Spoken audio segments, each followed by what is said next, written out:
Hi, this is Mike Callahan, Dr. FileFinder, and welcome to your Butterscotch.com tutorial on how to quickly close running applications on your Android phone with Advanced Task Killer free. This is the icon right here. It's a cute little Android with an X on his chest.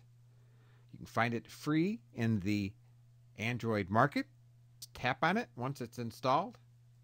And when you do that, you see a listing of programs that are on your Android, and the green checks show ones that are running.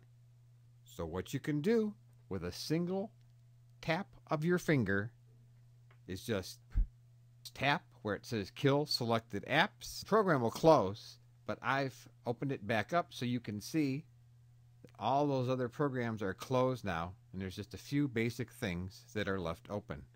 So in one fell swoop, you've freed up all that memory, closed up all those programs, and your phone will be running better. So that's how you can quickly close running apps in a flash with Advanced Task Killer free. And that's all there is to it.